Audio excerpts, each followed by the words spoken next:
Assalamualaikum warahmatullahi wabarakatuh. Jadi di sini saya akan membuat tugas sosiologi terakhir yang berjudul aksi nyata.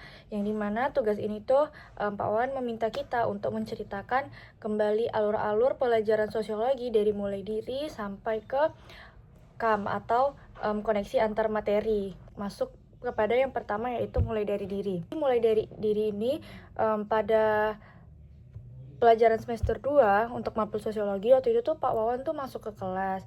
Setelah itu untuk tugas yang pertama itu kan mulai dari diri. Nah, jadi mulai dari diri ini tuh kita tuh diminta untuk membuat suatu kartu peran yang dimana menggunakan karton, kardus yang lebarnya 20 cm dan juga panjang atau tingginya itu 15 cm.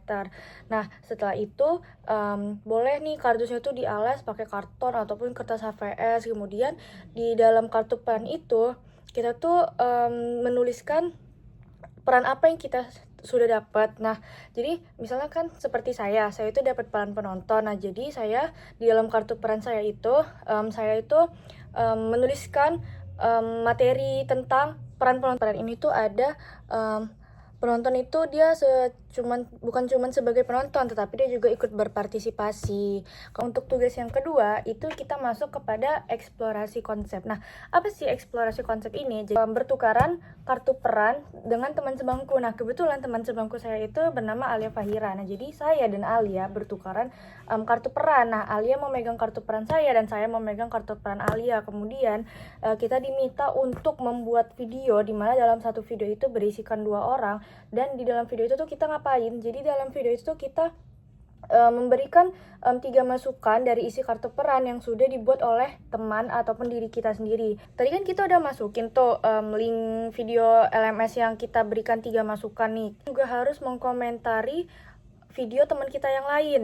Gak boleh komentari lagi video dari teman sebangku kita. Guys, yang ketiga yaitu refleksi terbimbing. Nah, pada refleksi terbimbing ini kita itu diminta oleh Pak Wawan untuk menanggapi tanggapan yang menurut kita dari 3 masukan yang barusan di alur sebelumnya. Jadi dalam pertanyaan refleksi terbimbing tuh ada berapa ya? Saya lupa, tapi pokoknya itu ada apa masukan yang telah saya terima dari teman sejawat saya atau teman sebangku saya. Itu kita diminta untuk menjawab. Lalu untuk yang kedua tuh apa masukan yang saya berikan kepada teman sejawat saya atau teman sebangku saya, si Alia Fahira ini. Nah, terus yang ketiga, bagaimana tanggapan saya terhadap masukan si Alia. Terus diminta untuk jelaskan per item. Maksudnya tuh dijelasin per poin gitu loh teman-teman. Yang keempat tuh bagaimana sih caranya supaya kita itu bisa menerapkan apa yang menjadi apa masukan yang misalnya nih Alia ini udah berikan masukan kepada saya. Jadi gimana setelah saya menerima masukan tersebut, gimana cara saya bisa nerapin yang telah dikomentari oleh teman saya itu. Yang keempat yaitu ruang kolaborasi. Nah, jadi kita berkumpul nih sama pedagang, afiliat, pembeli, kurir, penonton, dan jasa keuangan.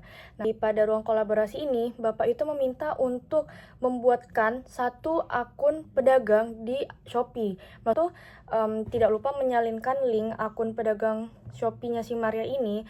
Lalu setiap semua anggota kelompok tuh nanti menempelkan link akun Shopee si peran pedagang ini di dalam LMS. Masuk kepada tugas yang selanjutnya yaitu demonstrasi kontekstual. Nah, itu akhirnya mempraktikkan semua kegiatan yang akan kita lakukan dari peran pedagang sampai ke jasa keuangan. Kami mulai nih prakteknya.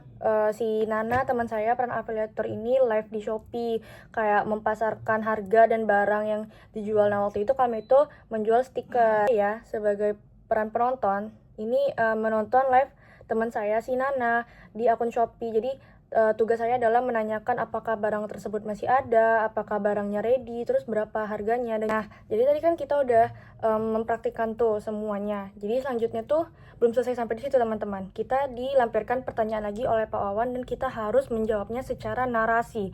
Jadi kayak kita tuh bercerita, bukan asal-asalan ngetik atau asal-asalan ngejawab tuh, bukan kayak gitu. Selanjutnya itu kan elaborasi pemahaman. Nah, di sini Pak Wawan itu memberikan pertanyaan lagi dan kita harus menjawabnya terlebih dahulu. Akhirnya kita sampai juga kepada tugas yang paling terakhir, tuh KAM atau keterkaitan antar materi. Awan tuh minta kita membuat atau menceritakan semuanya ulang mulai dari diri sampai ke kam ya, keterkaitan antar materi ini itu di dalam Microsoft Word. Ada aturannya itu harus pakai huruf Times New Roman dengan ukuran fontnya 12, lalu spasi 1,5, dan juga ada margin. Kita tuh untuk mencari satu guru untuk menanggapi narasi yang udah kita buat. Itu kelompok cukup satu narasi saja. Setelah itu kami cari satu guru, yaitu Bu Ayu Laponda. Kami meminta ibu itu untuk menanggapi narasi yang telah Morifa buat ini. Apakah Bu Ayu ini paham, lalu apakah jelas yang disampaikan. Tidak lupa untuk pada saat Bu Ayu menanggapi,